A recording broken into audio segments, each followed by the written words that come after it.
Welcome back to the channel, everyone. And in today's video, we'll be doing TryHackMe's Advent of Cyber Day 4 Atomic Red Team. That being said, let's jump right in.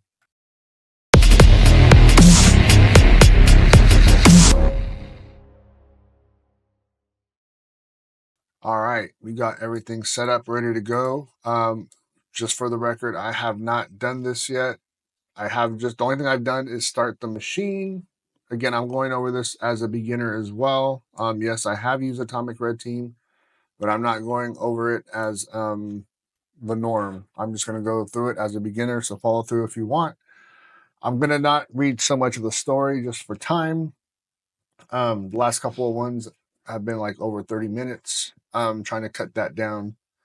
So, overall for the story, Sockmas is approaching, and the town of Warville started preparations for the grand event. Glitch, a quiet, talented security Sockmas engineer, had a hunch that these year's celebrations would be different. With looming threats, he decided to revamp the town's security defenses. Glitch began to fortify the town's security defenses quietly and meticulously. He started by implementing a protective firewall, patching vulnerabilities, and assessing endpoints to patch for security vulnerabilities. As he worked tirelessly, he left breadcrumbs, small traces of his activity. Unaware of Glitch's good intentions, the SOC team spotted anomalies, logs showing admin access, escalation of privileges, patch system behaving differently, and security tools triggering alerts. The SOC team misinterpreted the system modifications as a sign of insider threat or rogue attacker and decided to launch an investigation using the Atomic Red Team framework. So, that being said, learning objectives, learn how to identify malicious techniques using the MITRE attack framework, learn about how to use Atomic Red Team tests and conduct attack simulations, understand how to create alert and detection rules from the attack test. Now, we got connecting to the machine, started the machine. I am going to have to RDP in. That's not it. Oh, I'm doing it from the wrong terminal. Duh. All right. I did preload this just to make sure the RDP worked, and it does. I have not logged in. Once it went to the blue screen, I turned it off. So it's technically fresh. All right, let's see. Detection gaps. Detection gaps are usually for one of two main reasons. Security is a cat and mouse game. The line between anomalous and expected behavior is often very fine and sometimes even has a significant overlap. Please go through these, especially if you are new, especially through the kill chain, cyber attacks, and the kill chain and MITRE attack, especially MITRE attack. Go over these and learn these, especially if you want to get into offensive security. I'll just go over this brief: initial recon, initial compromise, establish foothold, escalate privileges, move internal recon, move laterally, maintain maintain presence. Damn, it's 5:17 in the morning. Complete mission, and I'm tired from my run. As a blue teamer, it would be our dream to prevent all attacks at the start of the kill chain. Yep. So go over this, mainly this one for me at least. I use this especially doing red team planning, red team engagement planning, simulation, stuff like that. Any type of engagements will go off of this. Obviously, too, depending on our own infrastructure, we'll create our own, depending on the APT. So meaning we create our own. If theirs don't align with certain things and certain TTPs that they use that we don't have, especially with certain services or software, we'll kind of mimic our own and kind of think outside the box as if they would do it. So we pretty much utilize this. Also, we use, oh my God, I forgot the name of the tool. I don't really use it, but as far as internally, but theirs is really, really good with their MITRE attack and lining up with different APT groups. So let's go down. Atomic Red Team. The Atomic Red Team library is a collection of red team tests that test cases that are mapped to the MITRE attack framework. The library consists of simple test cases that can be executed by any blue team to test for detection gaps and help close them down. The library also supports automation where the techniques can be automatically executed. However, it is possible to execute them manually. Dropping the atomic McSkitty has a vague idea of what happened to the compromised machine. It seems someone tried to use the atomic red team to emulate an attack on one of our systems without permission. The perpetrator also did not clean up the test artifacts. Let's have a look at what happened. Running an atomic. McSkitty suspects that the supposed attacker used the MITRE attack technique. Spear phishing with an attachment. Let's recreate the attack emulation performed by the supposed attacker and then look for the artifacts created. Open up a PowerShell prompt as the administrator and follow along with us, and let's start having by a quick peek at the help page. Enter the command get help invoke atomic test. All right, so let's go back to our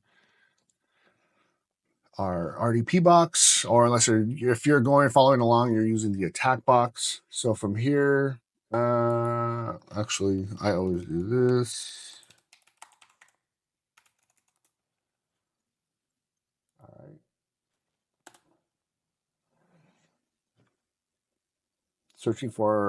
Searching help for invoke atomic tests.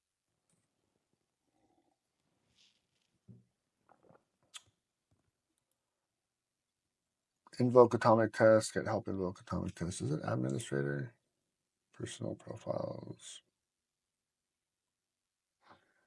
And what do we got here?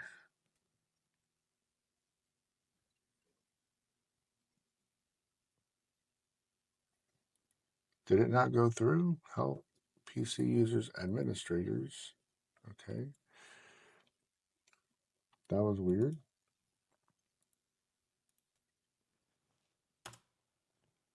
There we go. What did I do? Syntax. Oh, I had a period. Duh. How the hell did I? Oh, I copied the period. Typo. So make sure you copy and paste and type correctly. As you see, I had a period there like a dummy. I was like, what the hell? All right. The above only shows what parameters are available without any explanation. Even though most parameter names are self-explanatory, let us have a quick overview of the parameters we will use in this walkthrough. So these pretty much are the parameters, meaning what you will use. Here's the example usage. Here's the actual definition explanation of what each parameter. So to use a parameter, obviously the example, this is how you're going to type it into PowerShell. So let's just do one. See how this works.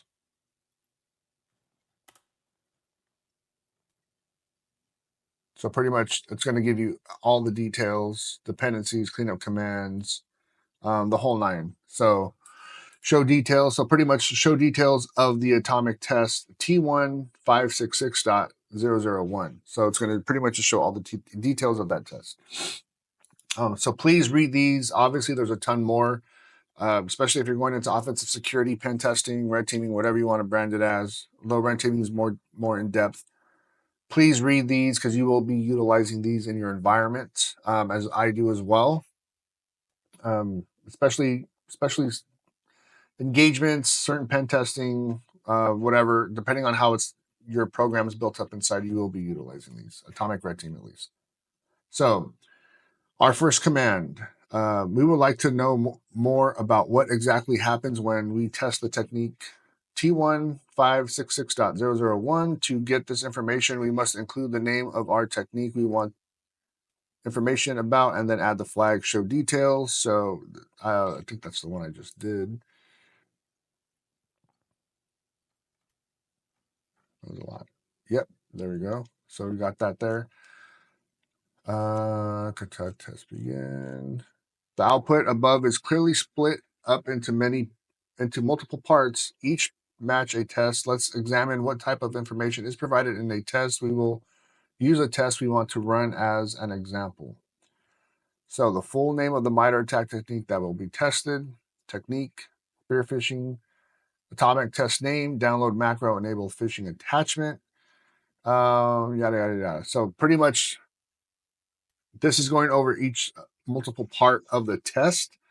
value, and then the description.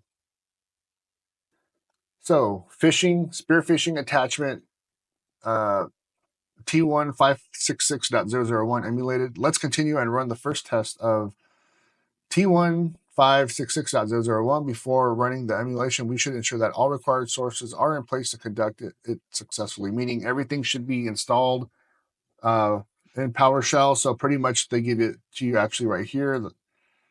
Check prerequisites in order to run the test successfully. So pretty much you're going to go back down into PowerShell, and you'll conduct this during any type of tests with the Atomic Red Team, just to make sure everything is good to go. Oh my God, not again.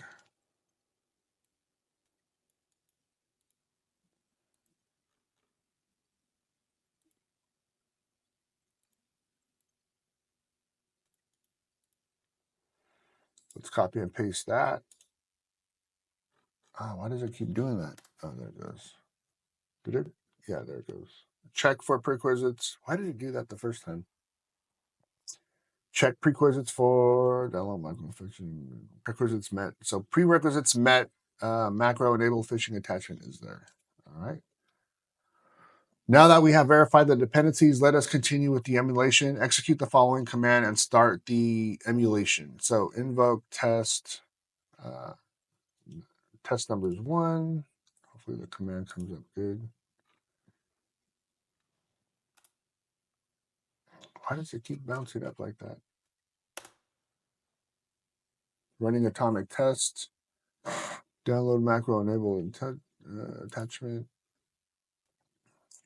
Based on the output, we can determine that the test was successfully executed. We can now analyze the logs in Windows Event Viewer to find the indicators of the attack and compromise. So now it's going to give us this command to run to make it easier for us to pick up the events created for this emulation. We will first start with cleaning up the files from the previous test by running the command. All right.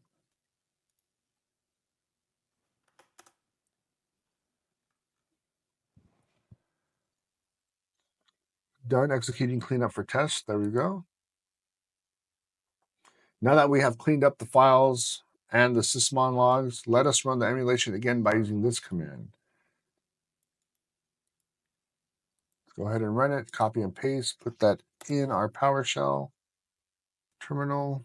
Done executing test. Downloaded macro enabled phishing attachment. Next, go to the event viewer and right click on operational log. This one.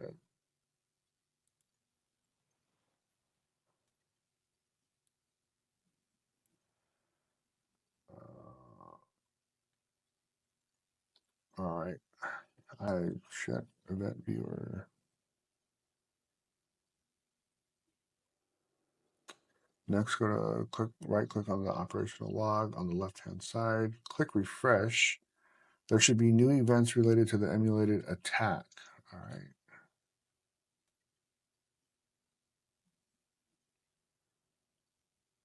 Where the hell is operational log?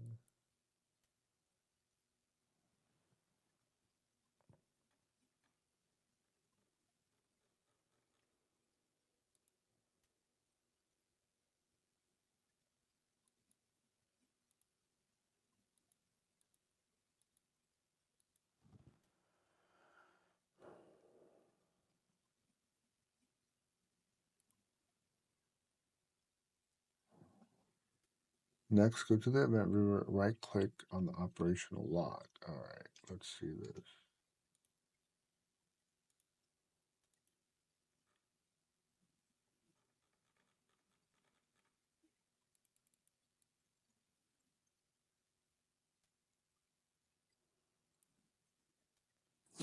All right, let's go open up that event viewer.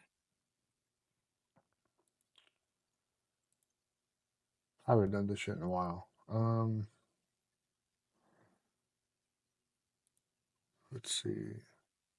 There we go, phishing attachment right here. All right, click on each event to see the details. When you select an event, you should see a detailed overview of all the data collected. Click on the details to show the event data in a readable format. Let us take a look at the details events below. The data highlighted is valuable for incident response and creating alerting rules. Friendly view. Yeah, it is in friendly view. Event sysmon. Oh wait, I think I'm in the wrong one. I'm in PowerShell. Where the hell is event sysmon?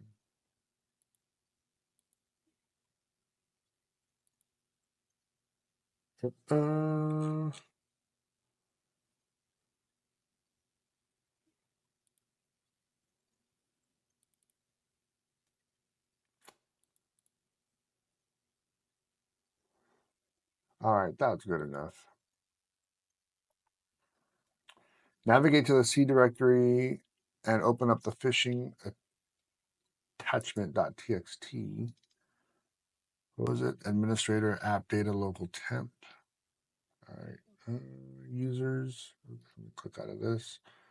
Click down out of this. C drive users administrator app data local temp, and it's right there.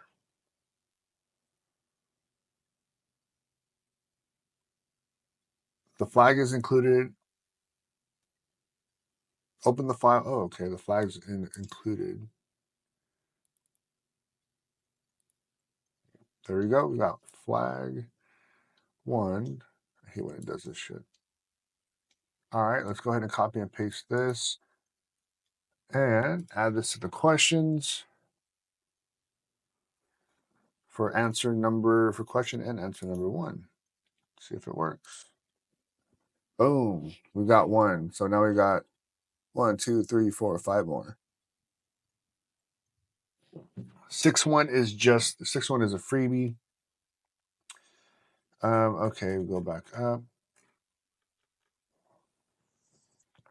Make sure to answer the questions now and clean up the command, and we'll delete this file. Let's clean up the artifacts from our spear phishing. Enter the command invoke.1 cleanup.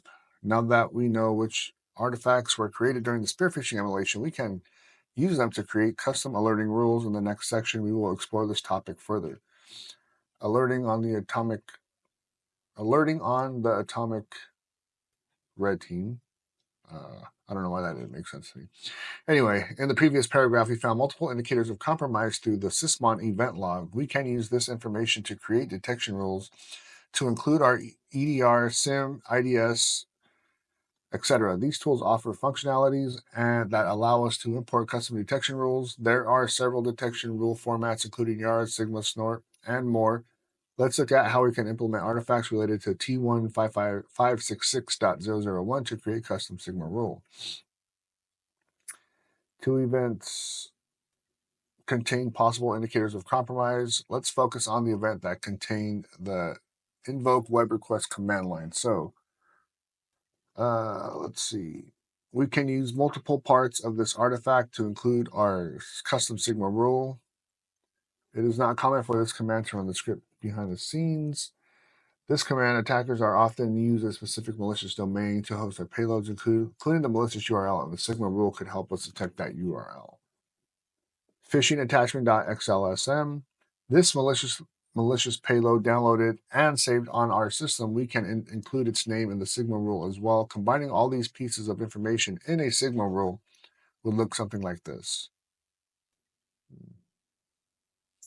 The detection part is where the effective detection is happening. We can see clearly the artifacts that we discovered during the emulation test. We can then import this rule into the main tools we use for alerts, such as EDR, SIEM, XDR, and many more. All right. What attack technique ID would be our point of interest? What attack ID would be our point of interest? What is that? 1, 2. Let's look at the hint. Internal research, external research. Look up the MITRE attack technique ID for command and script. All right, let's check it out.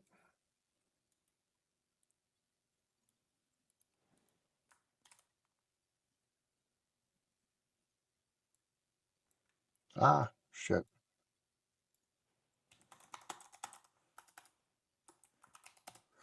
Google is your best friend. Let's see what this does. Is T1059. There we go. Let's see if that works. Remember, don't be afraid to use Google. Google or any search is a great tool in your toolbox to use as a hacker. And ChatGPT, by the way. Don't be ashamed and don't let anyone else tell you otherwise. What attack sub-technique ID focuses on the Windows command shell? I'm going to Google this one too because I do not know this shit by heart. I do not know a lot by heart, actually. I should, would be good, but I'd rather learn actually doing the job than by memorizing an encyclopedia book.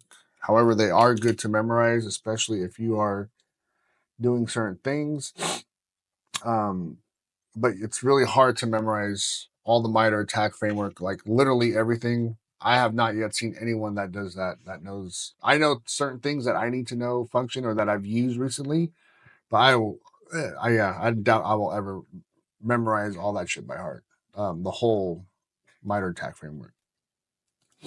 So for this, what is the name of the atomic test to be simulated? Let's just try it. Let's check it out. Oh, I gotta close this stuff out. You already got this.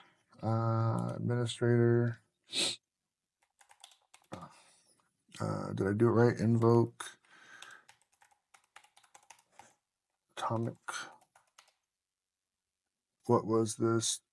T.0 T1059.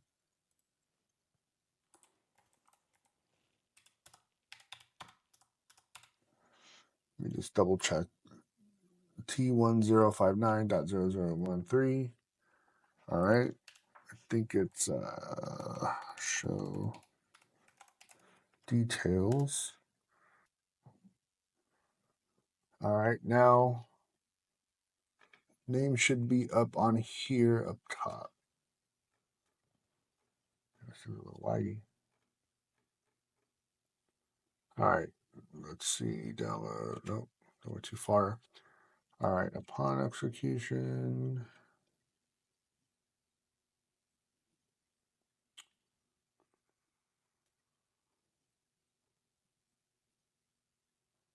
Where the hell is the name at? Interpreter.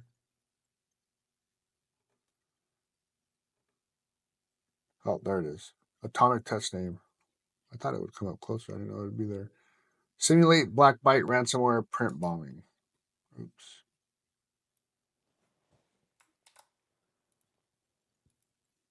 Let's see if that's it. Let me take off those spaces.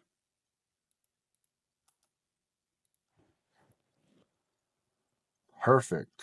What is the name of the file used in the test?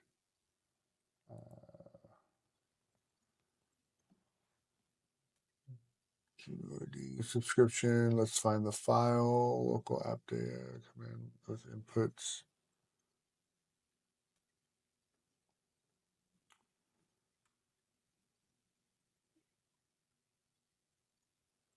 Does it want the whole? All right, it's a long file.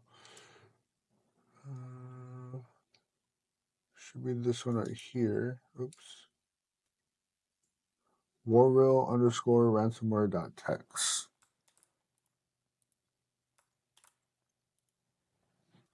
Boom. What is the flag found in this atomic test? Do we run the test?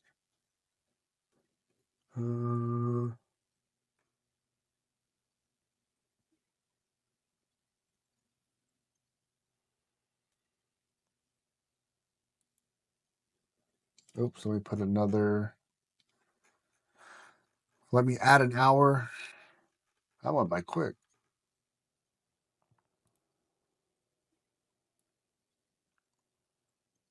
All right. What is the flag found from this atomic test? Okay.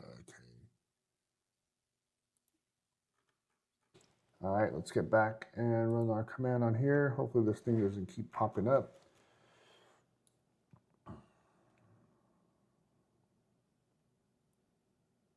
This PowerShell is a little jumpy. It's all good though. atomic test progress, installing prerequisites with get prereq switch. So for that being said, let's go ahead and run our test.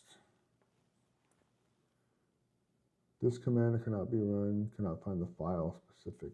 What the hell?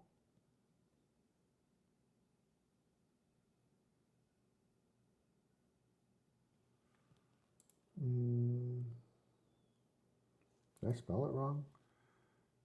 Invoke atomic test.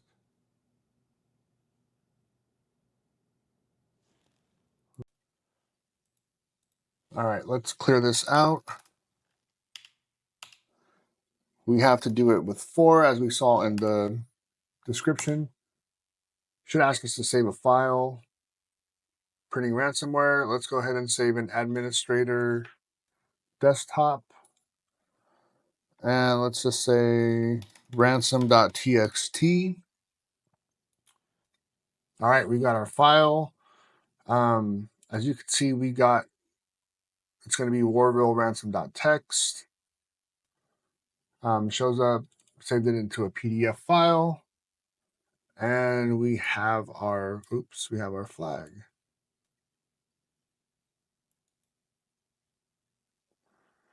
Oh my God. This is so weird.